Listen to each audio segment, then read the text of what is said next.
ओम अज्ञानतिमिरान्धस्य ज्ञानाञ्जनशलाकया तत्सर्वं येन तस्मै श्रीगुरुवे नमः।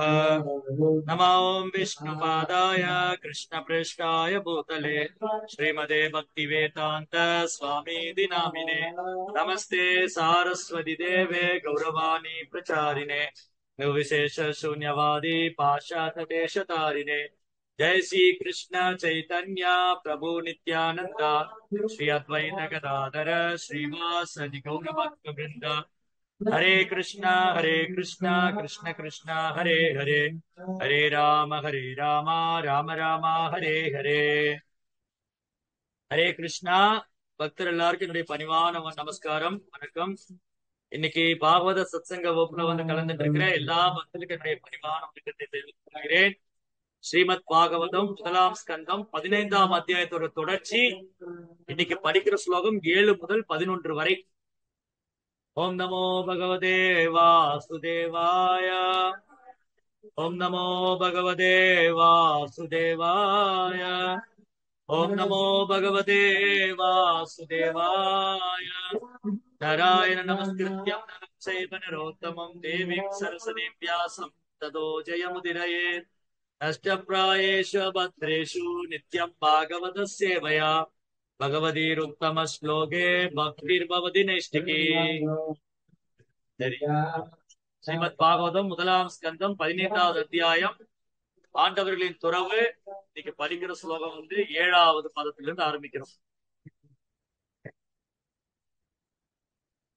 யஸ்ஸம்ஸ்வயா த்ரிபதகேகம் உபாகதானாம் ராஜ்யம் ஸ்வயம் பரமுகே ஸ்மரதுர்மதானாம் தேஜோஹிருதம் கலு மயா விகதஸ்ச மத்யாச்ச சஜ்ஜிக்ருதேன தனுஷாதிகதாத கிருஷ்ணா. மொழிபெயர்ப்பு மற்றும் பொருளுரை தெய்வ திரு அபய சரணாரவிந்த பக்திவேதாந்த சுவாமி ஸ்ரீல பிரபுபாத். ஜெய் ஸ்ரீல பிரபுபாத்க்கு ஜெய். துருபத மகாராஜாவின் அரண்மனையில் சுயம்பர சடங்கில் பங்கேற்க கூடியிருந்த சிற்றின்ப இச்சைகளை கொண்ட இளவரசர்களை கருணையுடன் அவர் அளித்த பணத்தை கொண்டுதான் என்னால் வெல்ல முடிந்தது. அத்துடன் என் அன்பினால் மீன் குறியை துளைத்து திரௌபதியும் என்னால் அடைய முடிந்தது. இப்போ இங்க என்ன நடக்குது அப்படின்னா, பகவான் ஸ்ரீ கிருஷ்ணர் வந்து பூமி விட்டு பார்க்கல.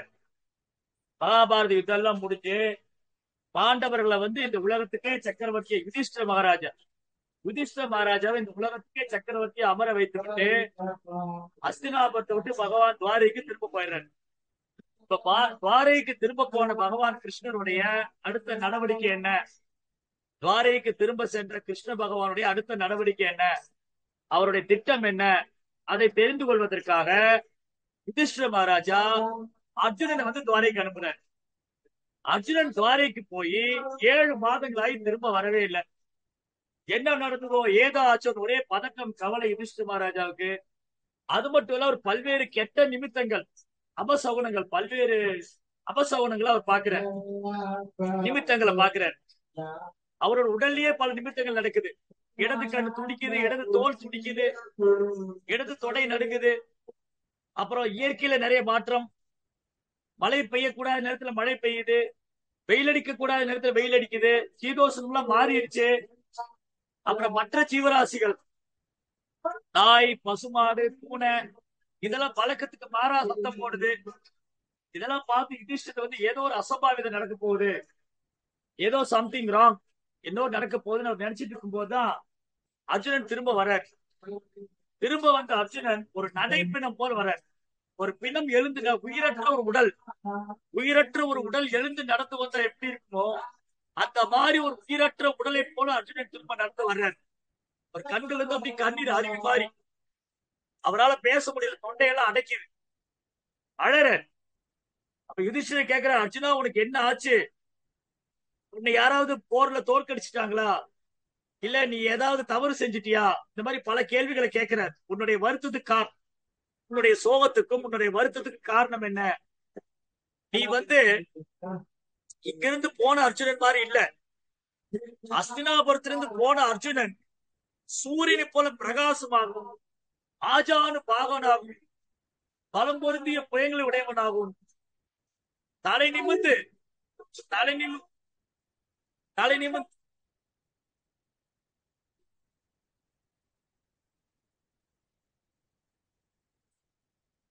தலை நிமிர்ந்து நடக்கக்கூடியவனாக இருந்தார். இப்ப அர்ஜுனன் தலை குனிந்து வந்திருக்கார். அவர் பொலிவெல்லாம் இழந்து விட்டார். அர்ஜுனன் தன் பொலிவெல்லாம் இழந்து தலை குனிந்து பெரும் சோகத்தில் ஆழ்ந்து கண்களில் கண்ணீர் மல்க வந்து நிக்கிறார். இந்த மாதிரி அர்ஜுனனை யுதிஷ்டர் பார்த்ததே இல்லை. இவருடைய வருத்தத்துக்கான காரணம் என்ன? அப்புறம் வந்து தன்னை சமாதானப்படுத்திட்டு அப்படியே கண்ணீரெல்லாம் தொடச்சுக்கிட்டு சமாதானப்படுத்தி அர்ஜுனன் பேச ஆரம்பிக்கிறார். என்னுடைய நண்பன், எனக்கு உயிரினும் மேலான என் உடல் உயிர், என்னுடைய ஆன்மா, என் உடலுக்கு உயிர், என் உடலுக்கு உயிர், ஆன்மாவை போன்ற என் உயிர் நண்பன் கிருஷ்ணர் என்னை ஏமாத்திட்டு என்னை விட்டுட்டு போயிட்டாரு. கிருஷ்ணன் என்னை விட்டு பிரிச்சுட்டாரு. அதனாலதான் என்னால துக்கம் தாங்க முடியல. கிருஷ்ணர் பகவான் என்னை விட்டு போன துக்கம் என்னால தாங்க முடியல. அர்ஜுனன் அழறார். கண்ணு இருந்து அப்படி அறிவறிவே கண்ணீர் வச்சு அதெல்லாம் தொடச்சிட்டு அர்ஜுனன் பேசுறாரு. என்ன பேசுறாரு? இந்த பகவான் கிருஷ்ணர் இருக்காரு, அவர் முழுமுதற் கடவுள். ஆனா ஓ யுதிஷ்டிரா, ஓ அன்பு அண்ணா, இந்த கிருஷ்ண பகவான் நம்ம கூட ஒரு நண்பனை போல, உறவினரை போல, தூதனை போல, சாரதியை போல, சேவகனை போல நடந்துகிட்டாரு. எனக்கு உயிரினும் மேலான என் நண்பர் என்னை விட்டு பிரிச்சுட்டாரு அப்படின்னு அந்த வருத்தத்துல எப்படியெல்லாம் பகவான் தங்களுக்கு சேவை செய்தார், எப்படியெல்லாம் பகவான் அவங்க உதவி செய்தார். ஓரொரு கட்டத்திலையும், பாண்டவர்களுடைய ஓரொரு கட்டத்திலையும் பகவான் எப்படி அவங்க பக்க பலமா இருந்தாரு, எப்படி அவங்களை எல்லா துன்பத்திலிருந்தும் கஷ்டத்திலிருந்தும் ஆபத்துகள் இருந்தும் எப்படி காப்பாத்தினாரு. அந்த பகவான் கிருஷ்ணர் நம்மை ஆபத்திலிருந்து காப்பாத்தினவர், துக்கத்திலிருந்து காப்பாத்தினவர், கஷ்டத்திலிருந்து காப்பாத்தின அவர் நம்மளை விட்டு பிரிச்சுட்டாரு. அவரை விட ஒரு அடைக்கலம் உண்டா? நான் என் அடைக்கலத்தை இழந்து விட்டேன், நான் என் பகவானை இழந்து விட்டேன் அப்படின்னு அழுறன்.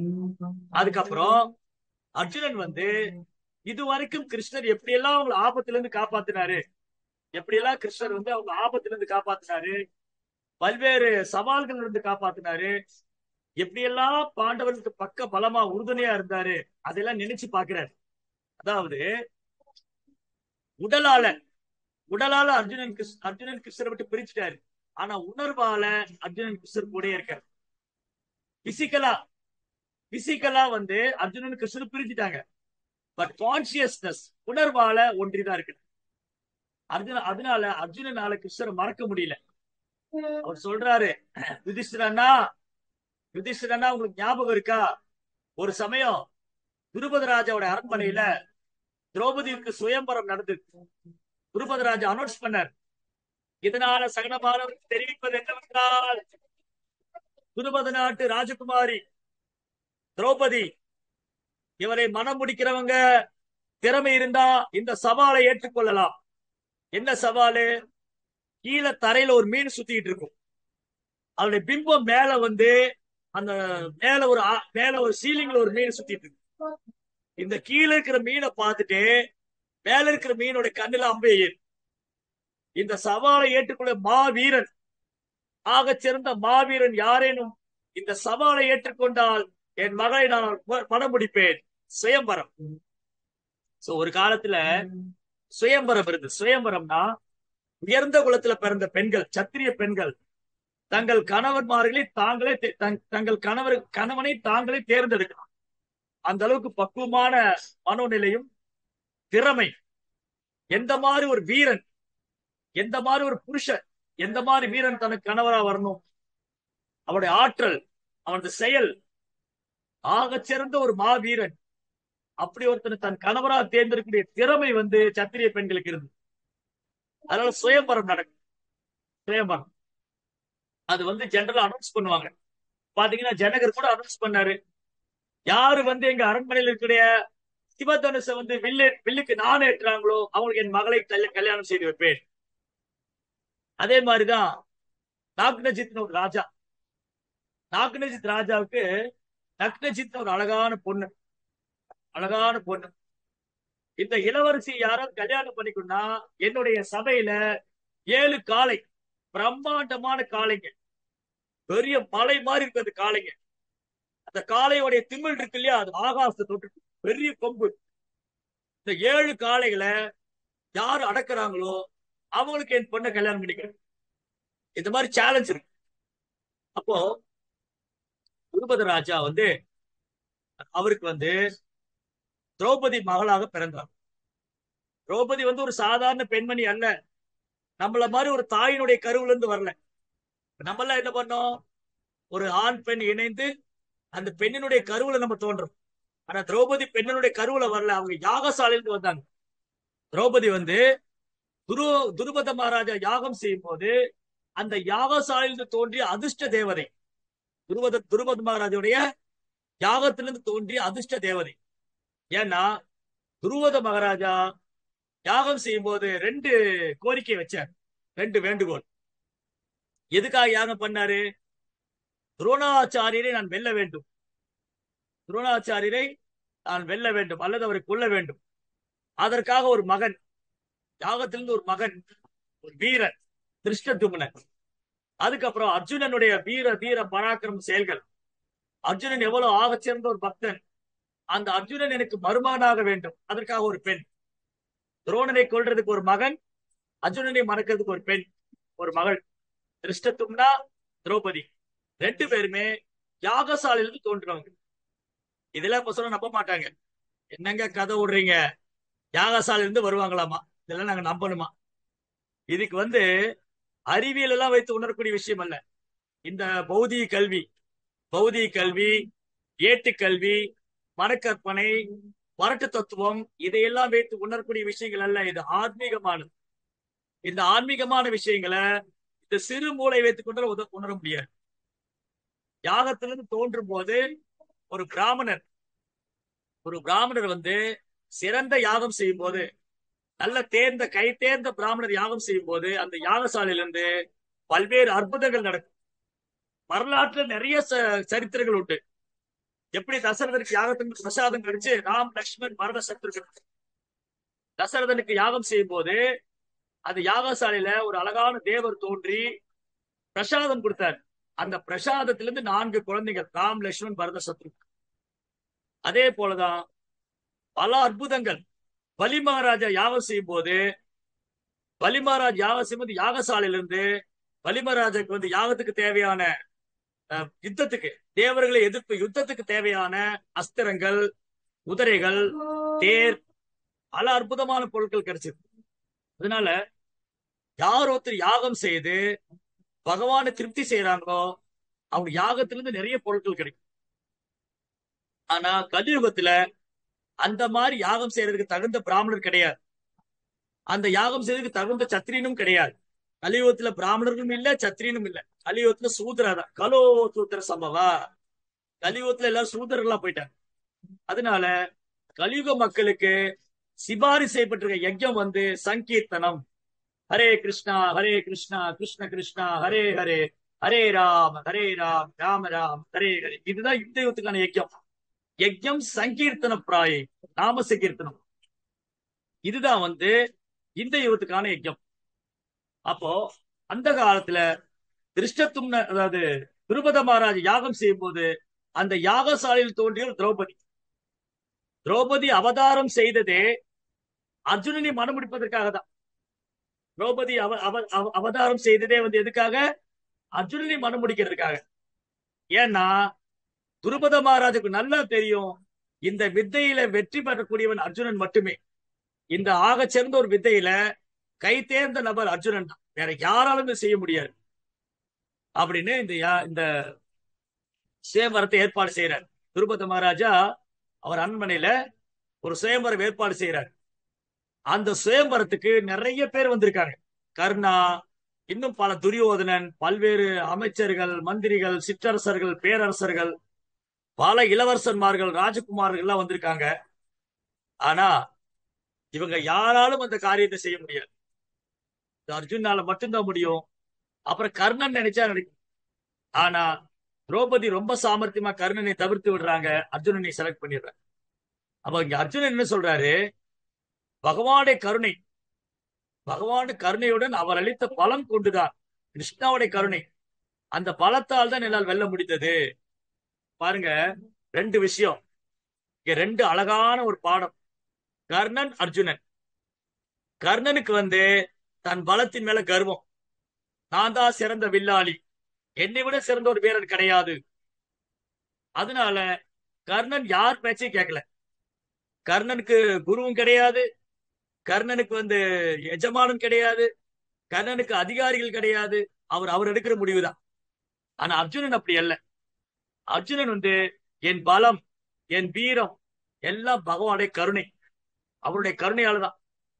அதனால இந்த சுயம்பரத்துல, திரௌபதியுடைய சுயம்பரத்துல என்னால திரௌபதியை வெல்ல முடிஞ்சதுன்னா, அந்த சிற்றரசர்கள், அந்த சிற்றின்ப ஆசை பிடித்த ராஜகுமாரர்கள் அந்த சபையில எல்லோரையும் தோற்கடிச்சு என்னால திரௌபதியை மனம் முடிக்க முடிந்தது, திரௌபதியை கரம் பிடிக்க முடிந்தது என்றால் அது முழுக்க முழுக்க அந்த பகவானுடைய கருணை, அவருடைய கருணை தான்.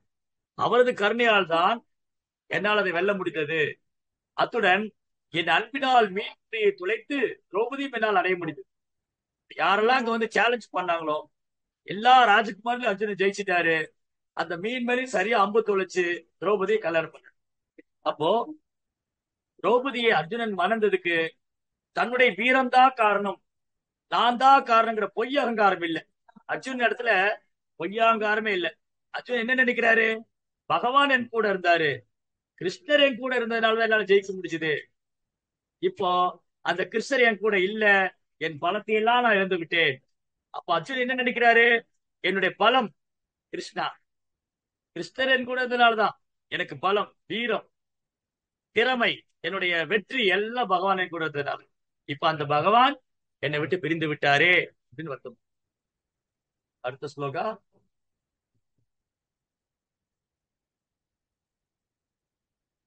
யசன்னிதாவகம் கண்ட காண்டிவம் அக்னேயதாம் இந்திரஸ்ய சாமரகணம் தரசா விதித்ய லப்தா சபாமய கிருதாத்புத சில்பமாயா திக் திக் திக்யோஹரன் நிபதயோ பலிமதிவரேதே. அவர் என் அருகில் இருந்ததால் சக்தி வாய்ந்த சொர்க்கராஜனான இந்திரனையும் அவரது தேவகணங்களையும் மிகவும் சாமர்த்தியமாக வென்று அவருடைய காண்டவ வனத்தை அழிக்க அக்னி தேவனுக்கு என்னால் உதவ முடிந்தது. மேலும் அவரது கருணையால் தான் மயா என்ற அரக்கனும் எரியும் காண்டிவ வனத்திலிருந்து காப்பாற்றப்பட்டான். ராஜசூய யாகத்தின் போது அற்புதமான சிற்ப வேலைப்பாடுகளை கொண்ட எந்த இடத்தில் எல்லா ராஜகுமாரர்களும் கூடி உங்களுக்கு கப்பம் கட்டினார்களோ அந்த ராஜசபையும் மயானை கொண்டு என்னால் கட்ட முடிந்தது. சரிங்களா? அடுத்தது இந்த பிரார்த்தனை, அர்ஜுனனுடைய இந்த ஸ்லோகங்கள், இந்த பிரார்த்தனையிலிருந்து அர்ஜுனன் ஒரு கர்வமற்றவர், பொய் அகங்காரம் கிடையாது. நான் நான் என்ற பொய்யகங்காரம் கிடையாது, கர்வம் கிடையாது, ஆணவம் கிடையாது, செருக்கு கிடையாது. அர்ஜுனன் எல்லாம் தன் வாழ்க்கையில் நடந்த அனைத்து வெற்றிகளுக்கும், என்னுடைய வாழ்க்கையில் நடந்த அனைத்து வெற்றிகளும் என்னுடைய சொந்த முயற்சியால் அல்ல, என்னுடைய உழைப்பால் அல்ல, அனைத்தும் பகவானுடைய கருணை. நான் முயற்சி செய்திருந்தாலும் அது பகவானுடைய கருணை. இப்போ நம்ம சில விஷயங்களை முயற்சி பண்ணுவோம், அப்புறம் என்ன சொல்லிடுவோம்? நான் தாங்க கஷ்டப்பட்டு பண்ணேன், எனக்கு யாருமே உதவல, தனி மனிதனா நின்று போராடினேன். நம்ம எல்லாம் சொல்லிடுவோம், பாருங்க என்னை எல்லாம் அப்படியே விட்டுட்டாங்க, யாருமே என்னை கண்டுக்கல, நான் தனி மனிதனா நின்று போராடி கஷ்டப்பட்டு ஜெயிச்சு வந்துட்டேன்னு சொல்றேன். ஆனா அர்ஜுனன் என்ன சொல்றாரு? இல்ல, பகவானுடைய கருணையால, அவர் என் கூட இருந்ததுனால சக்தி வாய்ந்த சொர்க்கராஜன் இந்திரனையும் அவரது தேவகணங்களையும் மிகவும் சாமர்த்தியமாக வென்று அவருடைய காண்டவ வனத்தை அழிக்க அக்னி தேவனுக்கு என்னால் உதவ முடிச்சது. அப்ப என்னாச்சு? ஒரு நாள் அக்னி தேவனுக்கு யாகத்துல நிறைய பிரசாதம் சாப்பிட்டு சாப்பிட்டு, ஏன்னா அக்னியில நெய் விடுவாங்க.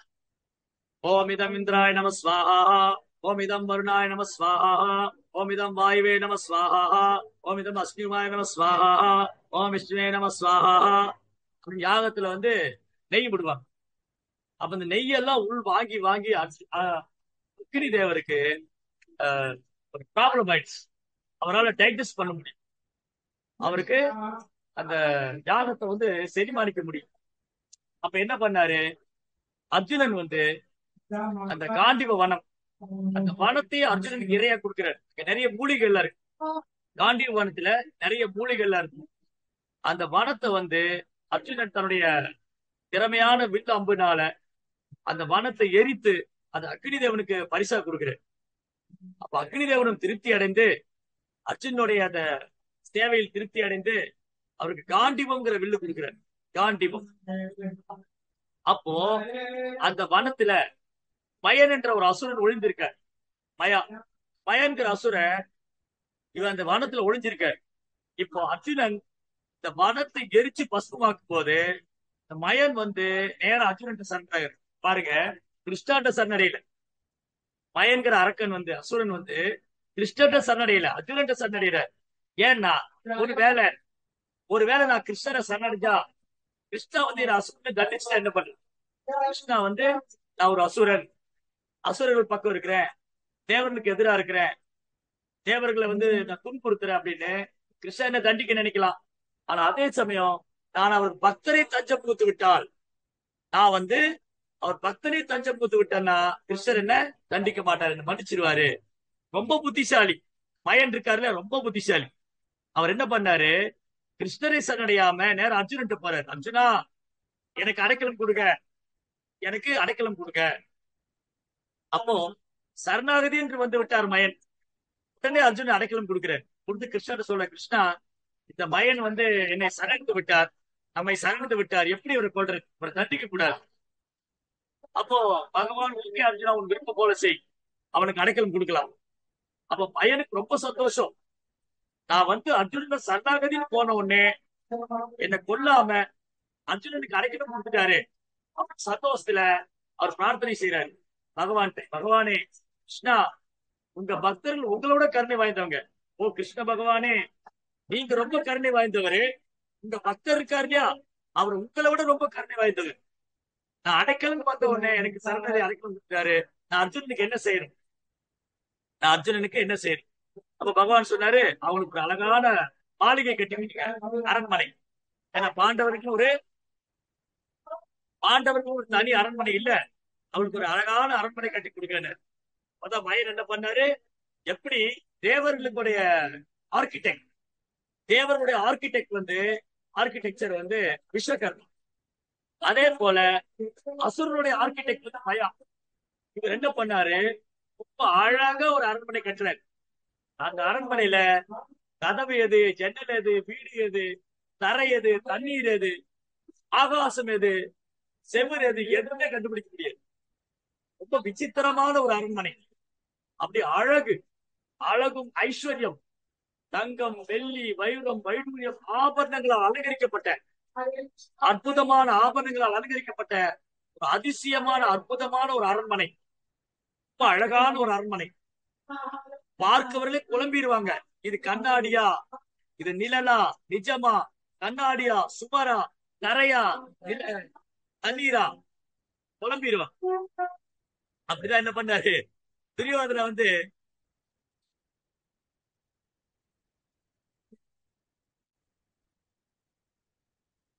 துரியோதனா அந்த அரண்மனை பார்க்க வந்தாரு. அவர் என்ன பண்ணாரு, தரையை நினைச்சு தண்ணிக்குள்ள விழுந்துட்டாரு, கீழே விழுந்துட்டாரு. அப்புறம் திரௌபதி சிரிக்க போய் அதுக்கு பெரும் அவமானம் ஆயிடுச்சு. அன்று முடிவு செய்தான் திரௌபதியை பழி வாங்கிட்டு. இப்படி இந்த பகவான் கிருஷ்ணர் என்னோட இருந்ததுனாலதான், பகவான் என் கூட இருந்ததுனாலதான் நான் தேவர்களையும் ஜெயிக்க முடிஞ்சது, அக்னி தேவனுக்கு காண்டிவம் பரிசா கொடுக்க முடிஞ்சது, எனக்கு காண்டிவம் கிடைச்சது, எனக்கு திரௌபதி கிடைச்சது, எனக்கு ஒரு அழகான அரண்மனை கிடைச்சது. எல்லாமே எல்லாமே பகவானுடைய கருணை. இதுதான் நம்ம கற்றுக்கொள்கிற பாடம். நம்ம வாழ்க்கையில எது நடந்தாலும் அது கிருஷ்ணாவுடைய கருணை, கிருஷ்ணாவுடைய கருணை. பாண்டவர்கள் காட்டுக்கு போனதும் கிருஷ்ணாவுடைய கருணை, பாண்டவருக்கு ராஜ்யம் கிடைச்சதும் கிருஷ்ணாவுடைய கருணை. எல்லாமே கிருஷ்ணாவுடைய கருணை. அவரின்றி ஒரு அணுவும் அசையார். அர்ஜுனன் நன்றாக புரிந்து கொண்டார், அனைத்தும் கிருஷ்ணனுடைய கருணையாலே நடக்கிறது.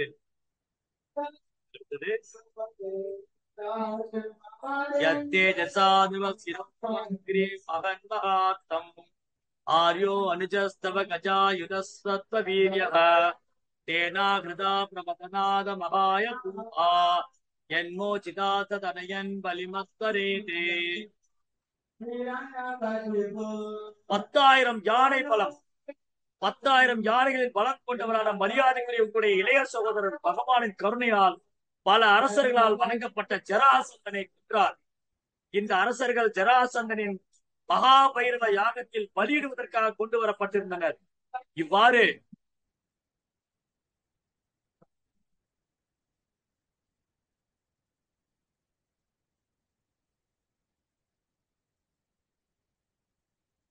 பேக்ரவுண்ட் வாய்ஸ் கொஞ்சம் பொறுத்துக்கங்க. பெஸ்டிவல் நடக்கிறனால தான் பேக்ரவுண்ட்ல வாய்ஸ் கேக்குது.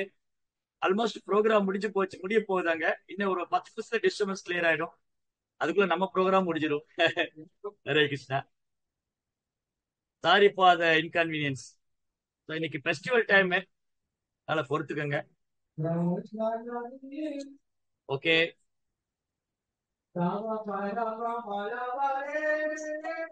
தேங்க்யூ.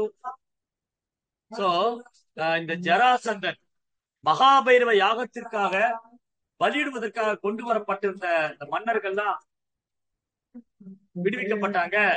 பிறகு மாட்சிமை தாங்கி தங்களுக்கு கம்பம் செலுத்தினார்கள். சோ இங்க அர்ஜுனன் இன்னொரு அற்புதமான லீலையை கொள்றார். பாருங்க, யுதிஷ்டரன்னா உங்களுக்கு நல்லா ஞாபகம் இருக்கா? உங்க சகோதரன் பீமன் வந்து ஜராசந்தனை கொன்றார். ஜராசந்தன் சாதாரண ஒரு நபர் அல்ல. அந்த ஒரு அரசன் ஜராசந்தனுக்கு 10,000 யானை பலம். ஒரு யானை மிதிச்சுது நம்ம சட்னி ஆயிரும். நீங்க சமீபத்துல கூட எங்க ஒரு இடத்துல கேரளால ஒரு யானை மிதிச்சு எல்லாம் சட்னி ஆயிட்டாங்க. ஒரு யானைக்கு மதம் பிடிச்சு, கோயில்ல ஒரு யானைக்கு மதம் பிடிச்சு ஆட்களை மிதிச்சிருச்சு. ஒரு யானை மிதிச்சாலும் நம்மளால தாங்க முடியாது, பீஸ் பீஸ் ஆயிரும். ஜராசந்தனுக்கு 10,000 யானை பலம். இந்த 10,000 யானை பலம் கொண்ட ஜராசந்தனை எப்படி பீமனால கொல்ல முடிஞ்சது? பாருங்க, யார் பின்னாடி நிக்கிறா? ஜராசந்தன் பீமனை கொண்டு சண்டை போட்டு யாருக்கு கூட நிக்கிறா? பகவான் கிருஷ்ணர். என்ன பண்றாரு? 2 புல் எடுத்து பிச்சு காமிக்கிறேன். ஜராசந்தனை எப்படி சாதாரணமா கொல்ல முடியாது பீமா, அவனை 2ஆ பிக்கணும். என்ன நடந்ததுன்னா, அந்த நாட்டு ராஜாவுக்கு ரொம்ப நாளா குழந்தை பாக்கியமே இல்லை. அப்புறம் ஒரு முனிவருடைய ஆசீர்வாதத்தினால இந்த ராஜாவோட பேரு மறந்துட்டேன். அவருக்கு முனிவர் வந்து ஒரு பிரசாதம் கொடுத்தார். பிரசாதம் கொடுத்து இதை உன் மனைவியிட்ட கொடுனார். இந்த ராஜாவுக்கு 2 மனைவி இருந்தாங்க. அவர் என்ன பண்ணாரு? பிரசாதத்தை 2 பாகமா பிரிச்சு ஒரு பாகத்தை ஒரு மனைவிக்கும் இன்னொரு பாகத்தை இன்னொரு மனைவிக்கும் கொடுத்துட்டாரு. குழந்தை என்ன பிறந்தது? பாதி பாதியா பிறந்தது. அந்த மனைவிக்கு பாதி உடம்பு, இந்த மனைவிக்கு பாதி உடம்பு. இந்த ராஜா என்ன பண்ணார்? மன வேதனைப்பட்டு, என்னடா துர்பாக்கியம், எனக்கு குழந்தையே இல்லாம இருந்தது, 2 மனைவிக்கு குழந்தை கிடைச்சு பாதி பாதியா இருக்கு. அது தூக்கி காட்டுல வீசிட்டாரு. அந்த குழந்தையோட உடல் எடுத்து காட்டுல தூக்கி வீசிட்டாரு. அந்த காட்டுல ஜரா என்ற அரக்கி வந்து காட்டுல சுத்தி வந்தா இந்த 2 பிஞ்சு போன பாகத்தையும் ஒண்ணு சேர்த்தா. இந்த 2 பிஞ்ச பாகத்தையும் ஒண்ணு சேர்த்ததுனால அந்த அந்த குழந்தைக்கு ஜராசந்தன், சந்தின இணைக்கிறது, சந்தின கனெக்ட் பண்றது. ஜரா அப்படின்னா அந்த ஜரா என்ற அரக்கி 2 உடல் பாகத்தையும் இணைத்ததுனால அந்த குழந்தைக்கு ஜராசந்தன் பேர். இந்த குழந்தை எடுத்துட்டு வந்து ராஜாட்ட கொடுக்குறாங்க. ஓ மன்னா, இது உங்களுடைய குழந்தை, பெற்றுக்கொள்ளுங்கள். இந்த ஜரா என்ற அரக்கி இணைத்ததுனால அந்த ராஜாவும் அவருடைய நினைவாக இந்த குழந்தைக்கு ஜராசந்தன் பேர் வச்சார். ஜராசந்தனுக்கு 10,000 யானை பலம். சாதாரணப்பட்ட நபர் அல்ல. ஜராசந்தனுடைய சரித்திரம் மகாபாரதத்துல அத்தியாயமா சொல்லியிருக்கு. இவர் வந்து இவருடைய ராஜ்யத்துல குவளையப்பீடம் ஒரு யானை, குவளையப்பீடா, அந்த யானைக்கு 10,000 யானை பலம் இருக்கு. அந்த குவளையப்பீட யானைய ராஜ்யத்துல தன்னுடைய அரசவை முன்னாடி சபையில மாட்டி வச்சு நிக்க வச்சு, யார் இந்த யானையை அடக்குறாங்களோ, யார் இந்த 10,000 யானை பலம் கொண்ட குவளையப்பீட யானை அடக்குறானோ அவனுக்கு என் மகள்களை கட்டி தருவேன் ஜராசந்தன். அப்ப கம்சன் என்ன பண்ணாரு? கம்சன் உங்களுக்கு எல்லாரும் தெரியும், கிருஷ்ணனுடைய மாமா. கம்சன் போய் அந்த யானையை அடக்கி ஜராசந்தனை வென்று அந்த 2 மகள்களையும் ஜராசந்தன் 2 மகள்களையும் மணந்து கொண்டார். அப்ப கம்சன் ஜராசந்தன் என்ன பண்ணாரு? கம்சனுக்கு அந்த யானையை பரிசா கொடுத்தாரு. இந்த யானையும் பரிசா கொடுத்து நிறைய ஆபரணங்கள், பொற்காசுகள், சீர்வரிசைகள்லாம் கொடுத்து தன் மகள்களை வந்து மதுரா அனுப்பிச்சு வைக்கிறார். அப்புறம் கம்சன் கிருஷ்ணரால கொல்லப்பட்டார். கம்சன் கிருஷ்ணரால கொல்லப்பட்டதுனால ஜராசந்தன் பழி வாங்குவதற்காக 21 அக்ஷோகினி, ஒரு அக்ஷோகினினாலே ஆயிரக்கணக்கான குதிரைங்க, ஆயிரக்கணக்கான யானைங்க, ஆளாள் படை, போர் வீரர்கள், ஆகச்சிறந்த பெரும் படைகள், பெரும் படைகள்லாம் வரும், பெரும் படைகள். இதை தாக்கு பிடிக்காம ஜராசந்தன் உயிருக்கு பயந்து ஓடுறார். 18 முறை ஜராசந்தன் மதுரையை போர் தொடுத்தாரு. 18 முறை கிருஷ்ணர் அவர் தோல்பிச்சு அனுப்புறாரு. ஆயிரக்கணக்கான ராட்சசர்கள் கொல்லப்பட்டாங்க. 18ஆம் முறைதான் கிருஷ்ணர் என்ன பண்ணாரு, ஜராசந்தனுக்கு எனக்கு தான் பகை, சண்டை வந்து எனக்கு ஜராசந்தனுக்கு, நான் அவன் மருமகனை கொண்டுட்டேன், அதனால எனக்கு பழி வாங்கன்னு நினைக்கிறான். அப்பாவி மக்கள் ஏன் இறந்து போகணும்? கிருஷ்ணர் வந்து யுத்த பூமி விட்டு ஓடுறாரு. யுத்த பூமி விட்டு கிருஷ்ணர் பலராம் ஓடுறாங்க. ஜராசன் துரத்திட்டு போற, ஏ கிருஷ்ணா பலராமா கோலையே ஓடாதீங்க, எங்க ஓடி ஒளிய பாக்குறீங்க, துரத்திட்டே வர. கிருஷ்ணரும் பலராமரும் ரைவத மலை மேல ஏறி 88 மைல் உயரத்திலிருந்து குதிக்கிறாங்க.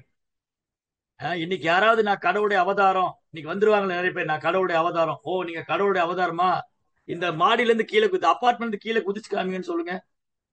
யாராவது கடவுளுடைய அவதாரம் சொன்னா, இந்த அபார்ட்மெண்ட்டுக்கு, எங்க வீட்டுல நான் ஒரு அபார்ட்மெண்ட்ல தங்கி இருக்கிறேங்க சென்னையில, ஒரு 18 அடுக்கு மாடி.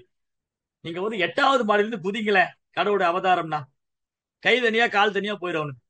அவன் இந்த மாதிரிதான் கோழி அவதாரங்க. ஆனா கிருஷ்ணரும் பலராமரும் 88 மைல் உயரமான ரைவத மலையிலிருந்து குதிச்சு அப்படி நடந்து போறாங்க. ஜராசன் என்ன பண்ணா, மலையை சுத்தி தீ வச்சுட்டான். இந்த கிருஷ்ணர் பலராமர் மலையிலே எரிஞ்சு பசுமாவட்டும் தீ வச்சுட்டான். அவனுக்கு தெரியாது கிருஷ்ணருடைய உடல் ஆன்மீகமானது, கிருஷ்ணரை ஒன்றும் செய்ய முடியாது. இந்த மாதிரி ஜராசந்தனுக்கு பகைமை இருந்துட்டே இருந்தது. சோ கிருஷ்ணருக்கு வந்து ஜராசந்தனை கொள்றது பெரிய வேலை இல்லை, அதுக்கு ஒரு சாதாரண விஷயம் இருக்கு. கிருஷ்ணருக்கு வந்து ஜராசந்தனை கொள்றது ஒரு ஒண்ணுமே இல்லாத விஷயம். ஆனா தான் ஜராசந்தனை கொள்வதை காட்டிலும் அந்த புகழ் தன் பக்தனுக்கு கிடைக்கணும். தான் புகழ பகவான் எப்பவுமே தான் புகழ் அடைவதை விட தன் பக்தன் புகழ் அடையணும்னு விரும்புறாரு. அதனால என்ன பண்ணாரு, ஒரு நாள் பகவான் துவாரையில உட்கார்ந்துருக்காரு. அப்போ ஒரு 2 நியூஸ் வருது, 2 செய்தி வருது. ஒற்றர்கள் கொண்டு வந்திருக்காங்க. ராஜாதி ராஜ ராஜமார்த்தாண்ட ராஜகம்பீர வாசுதேவ் பகவான் கிருஷ்ணர் கி ஜெயஹோ. எல்லாம் முழங்கு, துந்திப்பி எல்லாம் முழங்குச்சு. ஓ வாயில் காவலர்களே, என்ன செய்தி, என்ன செய்தி கொண்டு வந்திருக்கிறீர்கள்? ஓ கிருஷ்ண பகவானே, தங்களை காண 2 ஒற்றர்கள் வந்திருக்கிறார்கள். ஒருவர் வந்து அஸ்தினாபுரத்துல வந்திருக்காரு, இனி ஒருவர் வந்து பல மன்னர்களுடைய தூதுவரா வந்திருக்காரு. வர சொல்லுங்கள் இருவரையும். என்னப்பா பிரச்சனை உங்களுக்கு? யுதிஷ்ட மகாராஜ செய்தி அனுப்பியிருக்காரு பிரபு, அவர் வந்து ராஜசூய யாகம் செய்ய வேண்டுமா, உங்களுடைய அனுமதி இருந்தா செய்யறேங்கிறார். பாருங்க, அந்த காலத்துல மன்னர்கள்லாம் நிறைய யாகம் செஞ்சு புண்ணியம் சேர்த்துக்குவாங்க. ஆனா யுதிஷ்ட மகாராஜாவுக்கு புண்ணியம் சேர்க்கிற என்ன இல்ல, கிருஷ்ணனுடைய கருணை பாருங்க. புண்ணியம் கூட தற்காலிகமானதுதான், பாவம் புண்ணியம் ரெண்டும் தற்காலிகமானது. பக்தி தோண்டுதான் நிரந்தரமானது. யுதிஷ்டிரர் தூய பக்தரா இருந்ததுனால அவர் புண்ணிய கர்மா மட்டும் செய்ய விரும்பல. அதனால கிருஷ்ணர் அனுமதி கொடுத்தா, கிருஷ்ணர் விரும்புனா நான் யாகம் செய்யறேன். சரி, இது ஒரு செய்தி. ஒரு பக்கம் யுதிஷ்டிரர் தூது அனுப்பிச்சிருக்காரு, கிருஷ்ணர் விரும்புனா நான் யாகம் செய்யறேன். இன்னொரு பக்கம் வந்து பல மன்னர்களுடைய தலைமையில ஒரு ஒரு ஒரு ஒற்றர் வந்திருக்காரு. அவரு சொல்றாரு, இந்த மாதிரி ஜராசத்துடைய அட்டுழியை தாங்க முடியல, பல மன்னர்களை கைது செய்து அவன் நரபலி கொடுக்க போறான். மகாபைரவருக்கு நரபலி கொடுக்க போறான். எப்படியா தடுத்து நிறுத்துங்க பிரபு, எங்களை காப்பாத்துங்க. கிருஷ்ணர் யோசிக்கிறார், என்ன பண்ணலாம். ஒரு பக்கம் ஜராசந்தனை கொல்லணும், இன்னொரு பக்கம் யுதிஷ்டிரர் யாகம் செய்யணும். அப்ப கிருஷ்ணர் உத்தவரை பார்த்து, உத்தவா நம்ம என்ன செய்யலாம் இப்போ? அதாவது பாருங்க, கிருஷ்ணர்னாலே முடிவெடுக்க முடியும். கிருஷ்ணர் வந்து பரம புருஷோத்தமனால் முழுமுதற் கடவுள், அவரு குழப்பம் எல்லாம் கிடையாது. ஆனாலும் தன் பக்தனுடைய இன்டெலிஜென்ட், உத்தவனுடைய புத்தி கூர்மை, உத்தவனுடைய நாலேஜ், தன் பக்தன் உத்தவன் எவ்வளவு புத்திசாலி இந்த உலகத்துக்கு தெரியணும். சரி உத்தவா என்ன பண்ணலாம்? பிரபு, ஏன் இந்த 2 நம்ம ஒன்னா பார்க்க கூடாது? எப்படி யுதிஷ்டிரர் யாகம் பண்ணணும், அப்போ அவர் ஊர்ல இருக்கிற மன்னர் எல்லாம் ஜெயிச்சிருக்கு. அதாவது அஸ்வமேத யஜ்யம் அல்லது ராஜசூய யஜ்யம் பண்ணக்கூடிய மன்னர், பேரரசர் எல்லா மன்னர்களையும் வென்றிருக்க வேண்டும். அவர் ஒரு குதிரை அனுப்புவார். அந்த குதிரை யாரா தடுத்து நிறுத்தினா அந்த ராஜா கூட போர் செய்ய அவருடைய ஆளுமை ஏற்றுக்கொள்ளல, சண்டை போட விரும்புறாரு அர்த்தம். குதிரையை தடுத்து நிறுத்தலைன்னா அவர் வந்து அவர் ஆளுமை கீழே இருக்கிற ஒப்புக்கிட்டார், நான் வந்து அந்த ராஜாவுடைய ஆளுமைக்கு கீழே இருக்கிறேன், அவருக்கு எதிர்க்கல. அப்ப இந்த யாகம் செய்யறதுக்கு யுதிஷ்டிரர் பல மன்னர்களை வென்றிருக்க வேண்டும். அப்ப ஏன் யுதிஷ்டிரர் ஜராசந்தன் கூட சண்டை போடக்கூடாது? இது நல்ல யோசனையா இருக்கேன். அப்போ ஜராசந்தனை கொள்றதுக்கு யுதிஷ்டர் தான் கரெக்ட். கிருஷ்ணர் வந்து அஸ்தினாபுரத்துக்கு செய்தி அனுப்புறாரு, யுதிஷ்டிரா நீ வந்து ஜராசந்தனை கொல்லணும். யுதிஷ்டர் கேட்க, நான் ஏன் ஜராசந்தனை கொல்லணும், என்ன அவசியம் இருக்கு? இல்ல யுதிஷ்டிரா, நீ வந்து ராஜ்ஸ்ரீ யஜ்ஞம் பண்ற. ராஜ்ஸ்ரீ யஜ்ஞம் பண்ணணும்னா எல்லா மன்னர்களையும் வென்றிருக்கணும். சரி கிருஷ்ணா, இப்ப நான் யார் அவங்க கூட போய் சண்டை போடுறோம்? அவனுக்கு 10,000 யானை பலம். ஜராசந்தன் ஒரு சாதாரண நபர் இல்ல, அவருக்கு 10,000 யானை பலம். அர்ஜுனன் சொல்றாரு, அண்ணா நான் போறேன். அப்போ பீமன் சொல்றாரு, இல்ல இல்ல அர்ஜுனா, நீ என்னோட வயசுல சின்னவன், நான் தான் போவேன். கிருஷ்ணர் சொல்றாரு, நான் வேணா போய் கொல்லட்டுமா? இப்படி பேசிக்கிறாங்க. சரி ஒண்ணு பண்ணலாம், நம்ம 3 பேர் போலாம். அர்ஜுனா, நீ, நானு, பீமன் 3 பேர் போவோம். ஜராசந்த சண்டைக்கு போலாம். நம்ம 3 பேர்ல அவன் யாரு கூட சண்டை போட விரும்புறாலும் சண்டை போடணும். இவங்க 3 பேர் போனாங்க, பிராமண ரூபத்துல போறாங்க. அர்ஜுனன், பீமா, கிருஷ்ணா 3 பேர். ஏன்னா ஜராசந்தன் வந்து யாகம் செய்து பிராமணருக்கு தானம் கொடுத்துட்டு இருக்காரு. இந்த மகாபைரவ யாகத்துல பிராமணருக்கு தானம் கொடுத்துட்டு இருக்காரு. இவங்க 3 பேரும் பிராமண ரூபத்துல போய் தானம் கேட்க போயிருக்காங்க. ஜராசந்தன் பாக்குறாரு, இவங்களை பார்த்தா பிராமணர் மாதிரி இல்லையே, ஆடை அணிந்திருக்கிறது பிராமணர் மாதிரி, சாதாரண வேட்டியும் பூணல் போட்டிருக்கிறார். ஆனா உருவத்துல பறந்து விரிந்த தோள்கள், மலை போன்ற புஜங்கள், முழங்கால் வரை நீண்ட கரங்கள், இந்த சத்திரியுடைய மார்க், அம்புரா மார்க், இந்த வில்லு அம்பு வச்சு இந்த மார்க் எல்லாம் முதுகுல இருக்கு, தோல்ல இருக்கு. ஆனா இவங்க ஏதோ சத்திரியன் போல தெரியறாங்க, இவங்களை பார்த்தா பிராமணர் மாதிரி தெரியலையே, ஏதோ ஒரு உள்நோக்கத்தை தான் வந்திருக்கிறாங்க. அப்ப அன்றைக்கு மாலை இவங்க தங்கி இருக்கிற இடத்துக்கு, ஜராசந்தன் இருக்கிற இடத்துக்கு வராங்க 3 பேர். இந்த மாதிரி நாங்க உங்ககிட்ட பேசணும். சரி நீங்க முதல்ல நீங்க யாருன்னு சொல்லுங்க. உங்களை பார்த்தா பிராமணர் மாதிரி தெரியல, தோற்றத்துல சத்திரியனை போல இருக்கீங்க, ஆடை உடைத்துக்கு பிராமணர், நீங்க யாரு? ஓ கிருஷ்ண, ஓ Jarasandha, your very intelligent. Jarasandha நீ ரொம்ப புத்திசாலி, கண்டுபிடிச்சிட்ட. ஆமா, நாங்க பிராமணர் கிடையாது, நான் கிருஷ்ணர் வாசுதேவன், யதுகுலத்தின் தலைவன், யதுகுல திலகம் வாசுதேவ கிருஷ்ணர். ஓ வாசுதேவா நீயா? இவர் யாரு? இவர்தான் பீமன், இவன் அர்ஜுனன். இப்ப நான் உங்களுக்கு சேலஞ்ச் பண்றோம், எங்க 3 பேரும் யாரு கூட சண்டை போடுறேன்? ஜராசந்தன் ஒரு நிமிஷம் யோசிச்சார். கிருஷ்ணா, நீ ஒரு கோழை, நான் அவனோட சண்டை போட மாட்டேன். ஏன்னா நீ யுத்த பூமியில புறமுது காட்டு ஓடியவன். ஏன்னோ இவன் போய் 18 முறை கிருஷ்ணர் ஜெயிச்ச மாதிரி ஓரொரு முறையும் மண்டை கவிட்டு வந்தான். ஜராசந்த வந்து 18 முறை மதுரா மேல போர் தொடுத்து 18 முறை மண்ணை கவிட்டு வந்தான். ஆனா அவன் சொல்றா கிருஷ்ணர் கோழைங்கிறான், நீ வந்து யுத்த பூமிட்டு ஓடி போயிட்ட, நான் கூட சண்டை போட மாட்டேன். அர்ஜுனா, நீ என்னோட சின்ன பையன், உன் கூட சண்டை போட மாட்டேன். எனக்கு சரியான காம்படிட்டர் வந்து பீமா, நான் பீம கூட சண்டை போடுறேன். ஏன்னா அவனுக்கு 10,000 யானை பலம், பீமனுக்கும் 10,000 யானை பலம், ஜராசந்தனுக்கு 10,000 யானை பலம். 2 பேரும் சண்டை போடுறாங்க, குத்து சண்டை. அப்படி முஷ்டியில தாக்கிக்கிட்டு கை முன்ன பின்ன இழுத்து பயங்கரமான யுத்தம் நடக்குது. அப்போ பீமன் அடிக்கிறார், ஜராசந்தன் கொல்லவே முடியல. கடும் யுத்தம். அங்க ஜராசந்தன் கடுமையா தாக்குறாரு பீமனை. இந்த யுத்தம் நீண்ட நேரம் நடக்குது. கிருஷ்ணர் பார்த்தார், பீமனுக்கு டெக்னிக் தெரியாது, ஜராசந்தன் எப்படி கொல்லணும். கிருஷ்ணர் பக்கத்துல இருந்து ஒரு புல் எடுத்து 2ஆ பிச்சு காமி, பீமா பீமா பிச்சு காமிக்கிற. கடைசியில பீமன் என்ன பண்ணாரு, ஜராசந்தனை கீழே தள்ளி ஒரு காலை அப்தி இன்னொரு காலை பிடிச்சு 2ஐயும் அப்படி பிரிச்சு எடுத்துடுவார், 2ஐயும் பிச்சு எடுத்துடுவார், பாடி 2ஆ பிச்சு எடுத்துடுறார். இப்படிதான் வந்து ஜராசந்தன் கொல்லப்பட்டார். அப்போ இங்க அர்ஜுனன் என்ன சொல்றாரு, இது பீமனுடைய பலத்தால் அல்ல, பகவான் நம்ம கூட இருந்தாரு, அவருடைய கருணையால, பகவானே கருணையாலதான் ஜராசந்தன் பீமனால கொல்ல முடிஞ்சது. இல்லாட்டி ஜராசந்தன் வந்து பீமனுக்கு பெரும் சவாலா இருந்தாரு.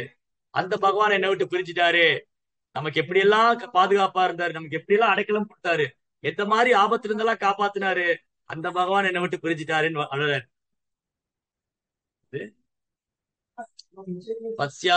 பஸ்யாதவாதி மகல்ப்த மகாபிஷேக லாகிஷ்டசாருகபரம் யதைவ சபாயாம் பிருஷ்டம் ஸ்ருஷ்டம் விகீர்ய பதயோ பதிசாதுர்முக்யா யஸ்தஸ்திரியோ கிருதஸ் சதேஷ விமுக்த கேசஹா. சிறந்த ராஜஸ்ரீ யாகத்திற்கு நான் வாரி முடித்து புனிதப்பட்டிருந்த, நன்கு வாரி முடித்து புனிதப்படுத்தப்பட்டிருந்த தங்களுடைய ராணியின் கொண்டையை அவிழ்த்து துணிந்த அந்த துஷ்டர்களுடைய மனைவிகளின் கேசங்களை எல்லாம் அவரல்லவா அவிழ்த்து விட்டார். அந்த சமயத்தில் அவள் கண்களில் கண்ணீருடன் பகவான் ஸ்ரீ கிருஷ்ணரின்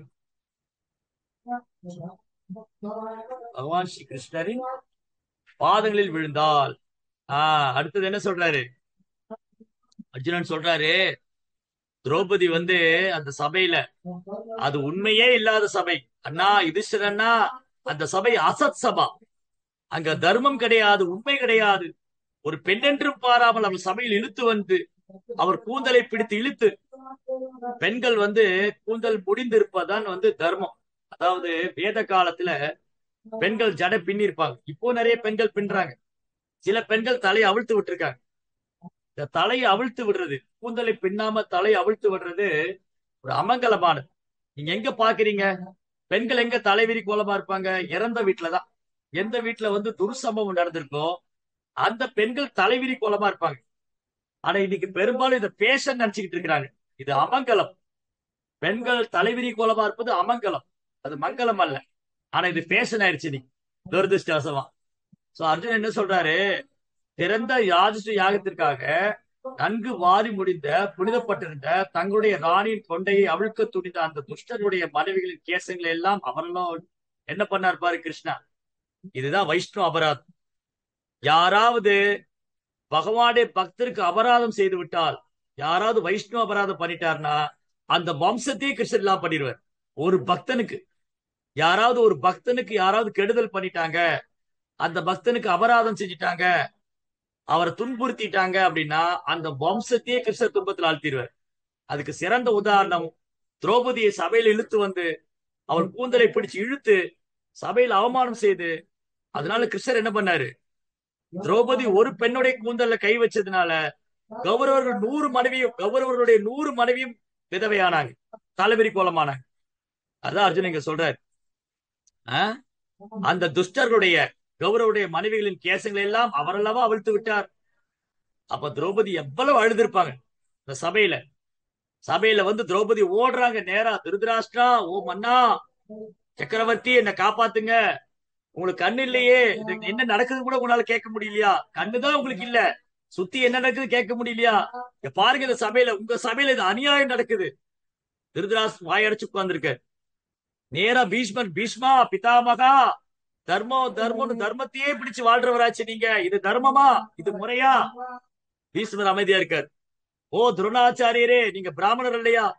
நீங்க தானே சபையை வழி நடத்தணும். நீங்க இருக்கிற சபையில அநீதி நடக்குது, இதை கேட்க மாட்டீங்களா? எல்லாத்தையும் போய் அழறாங்க.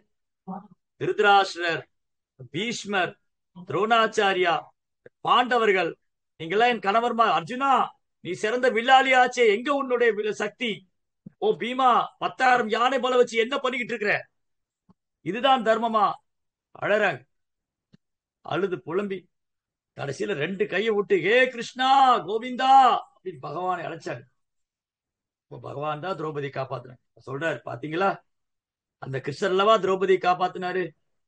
திரௌபதியுடைய கூந்தல்ல கை வச்சாங்க கௌரவர்கள்.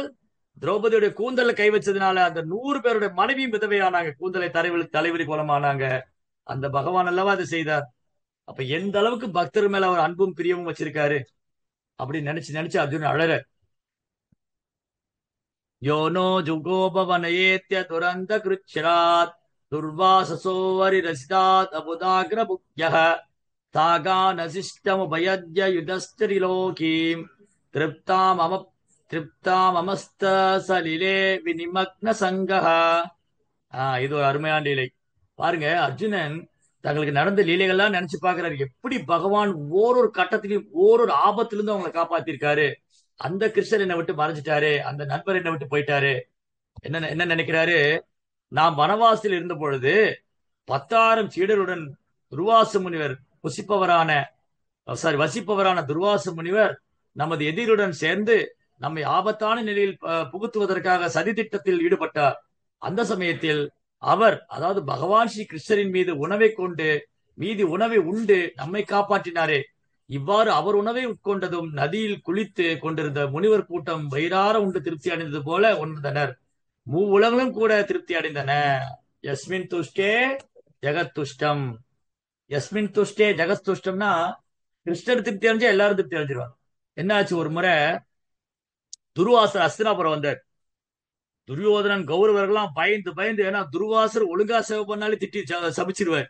ஒழுங்கா பார்த்து பார்த்து சேவை பண்ணாலே துர்வாசர் சபிச்சிருவார். நம்ம சத்சங்கத்துல கூட நிறைய துர்வாசர்கள்லாம் இருக்கும். கொஞ்சம் ஏதாவது சொன்னாலும் கோபம் வந்துடும்.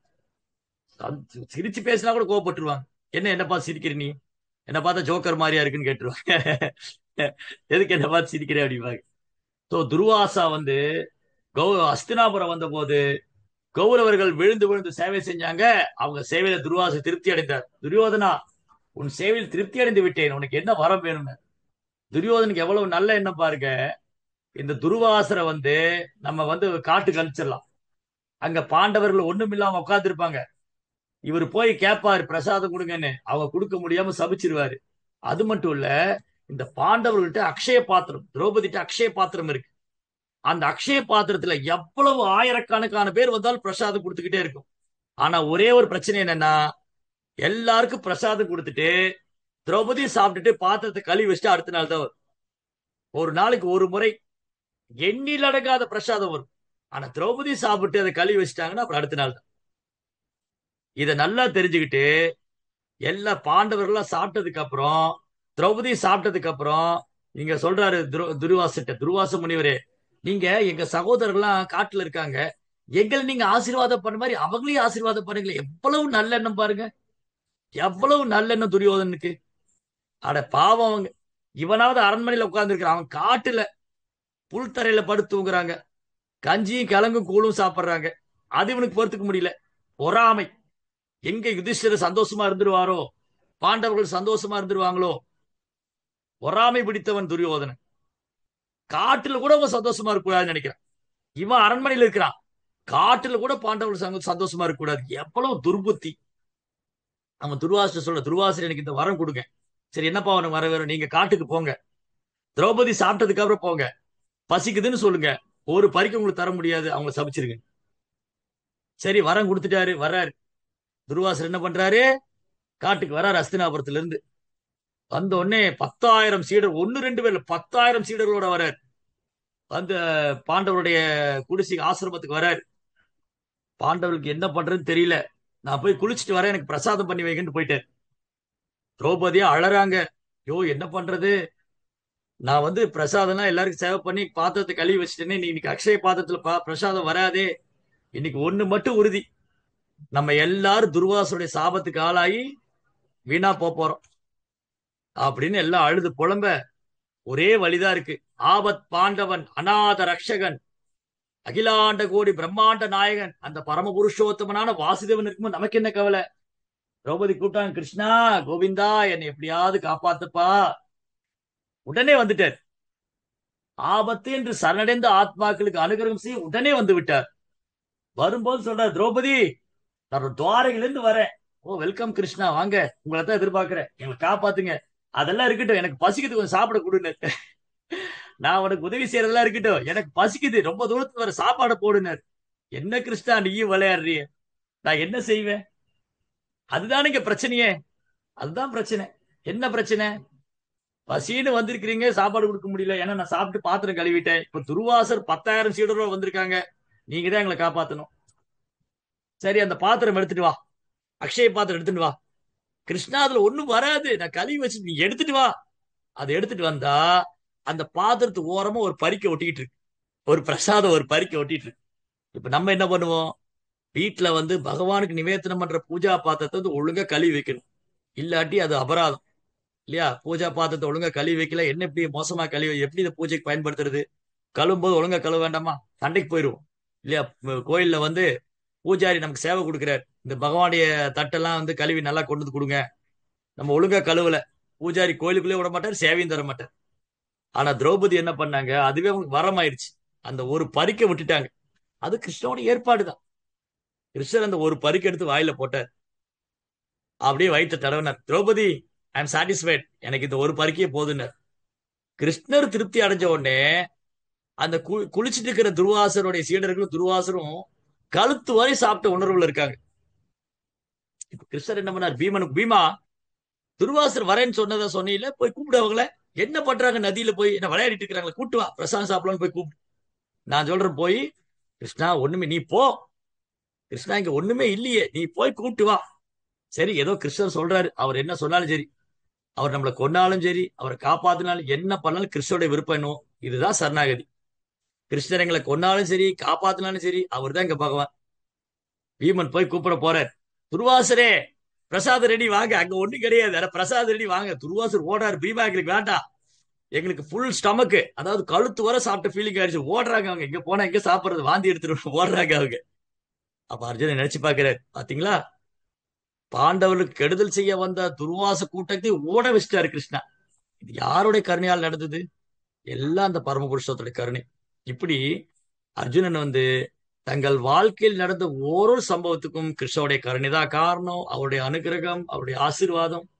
அந்த பகவான் நம்மளை விட்டு பிரிஞ்சிட்டாரே, நம்ம எப்படி நீ வாழ போறோம்? நீரின்றி எவ்வாறு பிரபா சொல்லுவார், நீரின்றி எவ்வாறு ஒரு மீனால் உயிர் வாழ முடியாதோ அது மாதிரி பகவான் இல்லாம தூய பக்தரால் வாழ முடியாது. அர்ஜுனன் அழற. இந்த இந்த பிரார்த்தனை முழுவதுமே அர்ஜுனன் கிருஷ்ணர் மேல இந்த அன்பு, அவருடைய ஆழமான பக்தி, அவருடைய சரணாகதி, எந்த அளவுக்கு கிருஷ்ணரை பாண்டவர் சரணடைஞ்சிருந்தாங்க, எந்த அளவுக்கு அவங்க மேல அன்பு வச்சிருந்தாங்க, எந்த அளவுக்கு அவங்க எல்லாமே நடந்தது அனைத்தும் கிருஷ்ணருடைய கருணையை ஏத்துக்கிட்டாங்க. இது நமக்கு ஒரு அழகான பாடம். நம்ம பக்தி செய்யும் போது கிருஷ்ணரையே முழு சரணாகதி பண்ணும், அவர் மேல அன்பு செய்ய வேண்டும். நம் வாழ்க்கையில் நடப்பது அனைத்தும் அவருடைய கருணை என்று ஏற்றுக்கொள்ள வேண்டும். எல்லாமே அவருடைய ஆசீர்வாதத்தில் நடக்குது, என்னுடைய சொந்த முயற்சியே அல்ல.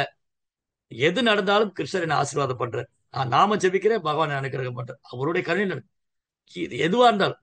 எப்படி பகவான் தன் பக்தனுக்கு கெடுதல் செய்வாரு? அந்த கெடுதலிலும் ஒரு நன்மை இருக்கு. நமக்கு ஏதோ ஒரு பிரார்த்தனை பண்ணி நடக்கல, அது நடக்காமல் போனதும் நன்மைக்காகத்தான் எடுத்துக்கொள்ள வேண்டும். ஒரு பக்தனுக்கு கெடுதல் செய்யவே மாட்டார். எந்த ஜீவராசிக்கு பகவான் கெடுதல் செய்ய மாட்டாரு, அப்படிங்கிற பக்தருக்கு எப்படி கெடுதல் செய்வார்? ஒரு நாளும் பக்தர்களுக்கு கெடுதல் செய்ய மாட்டாரு. அந்த நம்பிக்கையோட நம்ம பகவான் பிரார்த்தனை செய்வதுன்னா நம்மளும் கிருஷ்ணன் உள்ள முன்னேற்றம் அடைந்து, பாண்டவர் எந்த அளவுக்கு கிருஷ்ணன் மேல உள்ள பிரிவுனால அழுது புலம்புறாங்களோ, அந்த பகவான் திரும்ப போகணும்னு நினைக்கிறாங்களோ, அந்த ஒரு உணர்வு நமக்கு ஏற்படும். நான் கிருஷ்ணரை பிரிஞ்சுட்டேனே, கிருஷ்ணருடைய கருணை அல்லவா எல்லாம் நடக்குது, அந்த பகவான் நான் எப்போ பார்க்க போறேன், நான் எப்போ கிருஷ்ணாட்ட திரும்ப போக போறேன், அந்த கிருஷ்ணரை நான் என் மனதில் நினைத்து நினைத்து நாமம் ஜெபம் செய்து ஹரே கிருஷ்ணா கிருஷ்ண கிருஷ்ணா ஹரே ஹரே, ஹரே ராமா ராம ராமா ஹரே ஹரே நாமம் செஞ்சு பகவானுடைய தாமரை திருப்படிகளை வலுவாக பற்றிக் கொள்ள வேண்டும்.